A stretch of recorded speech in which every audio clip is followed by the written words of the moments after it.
Hey guys, Youngblood with you, and in today's video we're going to go ahead and do another answering your questions video. I believe this is going to be part 7, and let's go ahead and just jump on into it. Sanjaria, I messed that up bad, Vanquish171 asked, can you discuss the weaponry of the Saber? Are 2 of the S3 guns gimbaled on it, and is there room for 2 size 4 fixed guns? The stats page is confusing. Yeah, it is confusing, but one thing that actually helped was the fact that I have a Saber, so I was able to actually check it out in the hangar. And in the holo table, you've actually got size 3 fixed weapons on the wing. So you can either run size 3 fixed, or you can run size 2 gimbaled. And then on the nose, you've got 2 size 3 gimbals right now on a size 3 mount.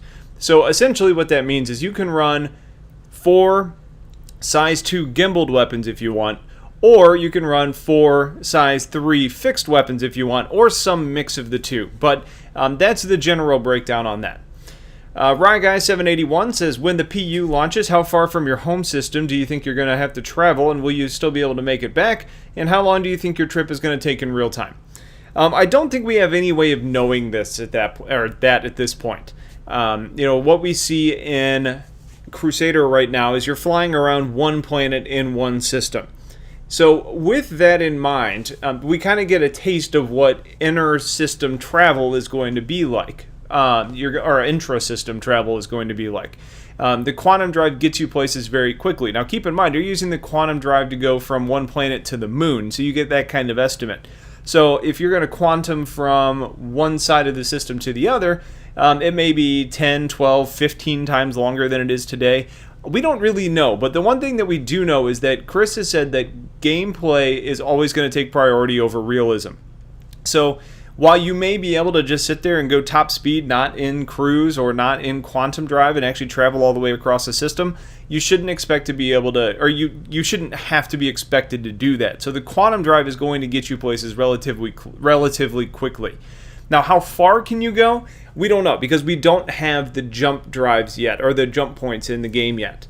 You can kind of see that different ships have larger tanks and use different fuel quantities, because you can see your quantum fuel usage as you jump around the test bed area right now. So it's going to vary depending on your route, it's going to vary depending on your ship size, and a bunch of other factors. So we'll kind of bookmark this one and talk about it as soon as we get more information. Precision007 says, what is your truthful opinion on the Reliant and its roles? Like, how useful will it be in a guild or solo dual play? Can you break down the roles for people who don't know? The Reliant has 4 variants, and what that means is it actually is going to all of a sudden have a wide range of possibilities. The initial one that came out, the Core or Core, somebody told me I needed to work on my Japanese phrasing. I'm sorry, I don't know it. But the Core is your base model, and it's going to be the most versatile of the group. It's your mini hauler. Now, like all variants that we have out there, you're going to be able to swap out components and really kind of customize it to your liking. That being said, you do have specific out-of-the-box situations where some are better than others. The Core is going to be good for hauling goods. It might be okay for some light bounty hunting, especially if you can customize the interior, although they said that's going to be pretty limited. You've got the Researcher variant, which isn't really an explorer. It's a researcher. It's almost like a miniature Endeavor. Now, they say that you can do exploring in the Researcher, but it's not necessarily going to be it was kind of comparing like the 315 to the Researcher. The 315 is going to be a better explorer, finding different things, and it may be able to do some research, but its focus is on that exploration piece. Whereas the Researcher is going to be able to do the scientific discoveries really, really well, and it can do some exploration, but it doesn't do both equally. There's different kind of tiers within that exploration/science type of gameplay. The Skirmisher is going to be, a decent little battlecraft. The numbers on it look okay. I don't look at it and say, wow, this thing's going to really compete with, Avengers and other craft like that. It might, but we need to see a lot more about its flight. But it's how it fits into a guild or an organization is really just like any other ship. If you put it into the right situation and you surround it with good other ships that fill the weaknesses of the one you have there, it's going to do well. So there's a lot of things the Reliant can do, but it's a hard one to really just say this is what you need to do in the ship, because it does have a lot of versatility through the line. Puffiest Muffin says, assuming you're from St. Louis area, myself included, how do you feel about the Rams leaving? For those of you that don't know, St. Louis had a American football team called the St. Louis Rams. It was initially an LA team, and they just got moved back to LA after about 20 years here in St. Louis. To answer your question, I'm pissed off. I love football. I like going to football games. I like watching the Rams. I like having a home team to root for. And seeing that team that we came to love get yanked away was really frustrating. Especially you get people that say, well, the attendance wasn't great at the games. Well, when you put a shitty product on the field for the last 7 years or so, people don't want to come to the game. And ownership didn't care enough to make the big decisions to make sure the team got better to draw the crowds back in. We even went through, and I'm sure you know this, went through a lot of things as far as coming up with a new stadium, or a new stadium proposal at least, that was going to far exceed the requirements of the deal. And it really just ended up being a crap deal for St. Louis. The other thing that pisses me off is just this city of St. Louis's guidelines on how sports teams are in the city, where they take a lot of the revenue and they prohibit anybody from actually having it in the county. There's a lot of just kind of crap that makes it hard for people to deal with, but the short version is I'm very aggravated about it, and I guess I'm going to probably be a Chiefs fan at this point. I'm going to root for the players on the Rams, but I hate the leadership and the ownership. Stan Kroenke can kiss my ass. That's the owner, for those of you that don't know. And I'm probably going to be a Kansas City Chiefs fan now, but we'll see. I like fantasy football, though, so any team can be a good team to watch. All right, so getting back to Star Citizen, Jedi Drifter says, I thought the Vanguard Sentinel was was the airborne early warning and control ship in the verse. Do we need another? And I think this is in reference to the fact that I said that's a ship that I would be interested in seeing in game. You go on to say that it's a long-range exploration type ship with massive surveillance capability. I think you're generalizing just a little bit, Jedi, because the Vanguard Sentinel isn't necessarily a search ship or an exploration type ship.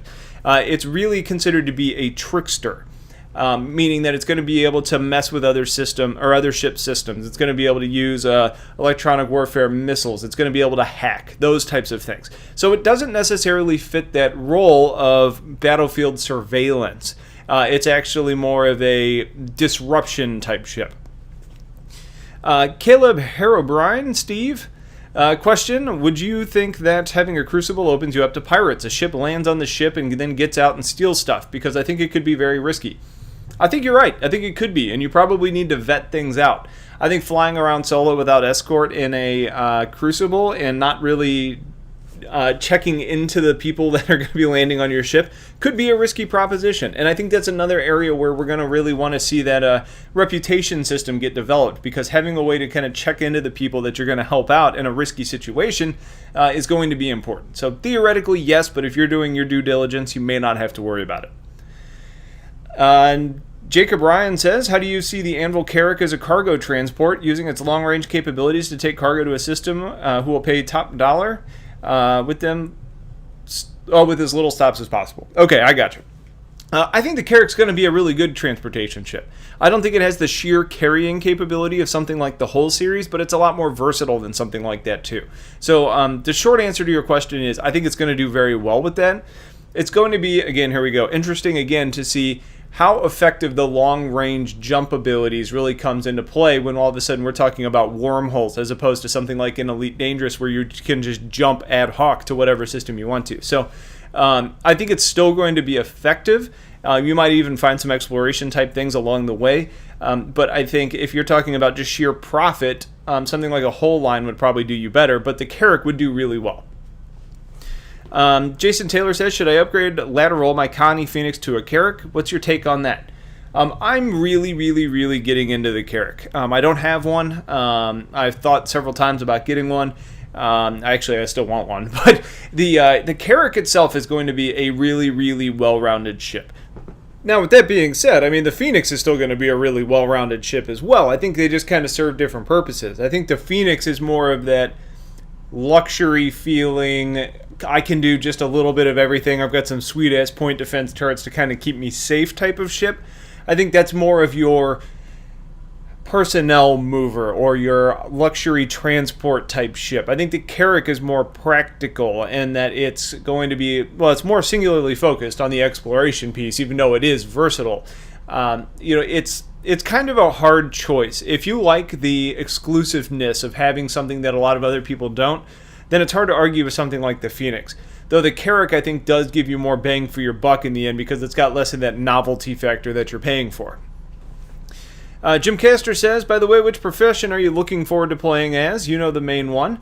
Being an escort for the organization is going to be my primary focus. That's what I'm looking forward to. Flying around with my buddies while they're mining or doing transport and making sure they stay safe. I kind of like that in real life anyway. Sometimes when I'm out at, in a big crowd or something, I'm typically like head on a swivel guy just looking around. I'm not panicky or goofy like that, but it's just something that I'm just kind of naturally protective anyways. So I think that's something that I'm going to enjoy doing in the universe a lot. Now, I think that also is going to translate into going to battle against, like the Vandal or hunting down pirates or those types of things. But as far as non-combat operations, I think things like doing small cargo runs, maybe doing, it sounds silly, but the Starfarer sounds like so much fun to me. Going out and scooping up the fuel, converting it, and then bringing it back and making a profit on it. It almost seems like after a long day, that would be a nice way to kind of wind down. So those are kind of the ones I'm eyeballing. John Pixley says, thanks for the video and Star Citizen content. You are welcome. I look forward to hearing your perspectives on the Medic, Cutlass Red, Endeavor info as more comes out. Do you think the Red will be a mini operating platform or more of a temporary fix ambulance? I'm anxiously waiting for more information. That being said, I think it's pretty clear at this point that the Cutlass Red is going to be more of an ambulance. It's going to be the type that can save your ass, but you're not going to go get back into combat 100%. Whereas if you get fixed up a little bit on the Cutlass Red on your way back to the Endeavor, you may live to make it to the Endeavor. So I think, for me, the Red, I think, sounds like a lot of fun. Because you're going to be taking this ship, flying in, scooping people up, and either doing some quick repairs on that person or getting them back to a place where they can get some higher quality stuff. So I think that's what we probably expect out of it. I think the ambulance analogy is an excellent one, and I think that's probably what it's going to end up being like in the persistent universe. Christopher Heineck says, what are your biggest ships in your organization? Our organization is large. We're over 950 right now, coming up on 1,000 pretty quick. We have a lot of ships, and keep in mind, this is what we see is only the people that are active on the forum. So PXP guys, if you've signed up because of the videos and you haven't actually gotten on the forums yet, come join us on the forums. We have a lot of conversations and stuff that are there, and we also have a running ship list and that kind of stuff. But to just answer the question, I guess the most expensive ship that we have would be we have a Javelin. I think we may have another person that has one that's just not speaking up on their ship list, but we definitely have one Javelin. We have a bunch of Idrises, whatever the plural is, and then Whole E is pretty massive. We've got several of those, including an organization-owned one. So we do have a large fleet, especially with a lot of large ships in that large fleet. The Wallace 67 says, were you excited about being on Around the Verse, and did you know you were going to be on it? Yeah, I was thrilled. If you're talking about the first one where a third got the MVP and my video was kind of highlighted, then yes, I was very excited. I was a little surprised that I didn't get a shout out for my channel, though. They got MVP and they showed my video, so a little bit of a recoup. Like, hey, by the way, go check out Youngblood. That would have been nice, but whatever.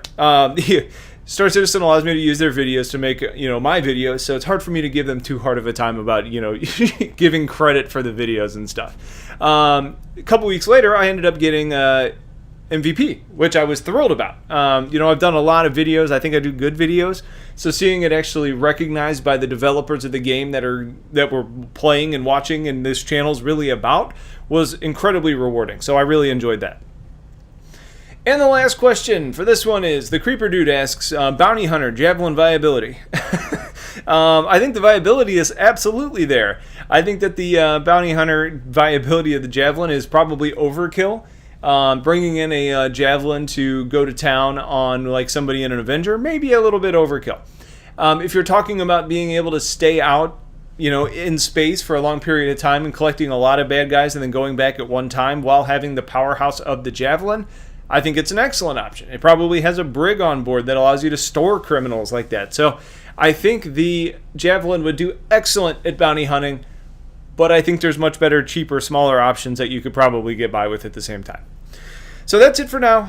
I think this one's about 16 minutes, so I'm trying to keep them a little bit shorter, but there's a lot of questions out there, so stay tuned for another one here pretty soon. Otherwise, I appreciate you watching. Have yourselves a wonderful day, and take care.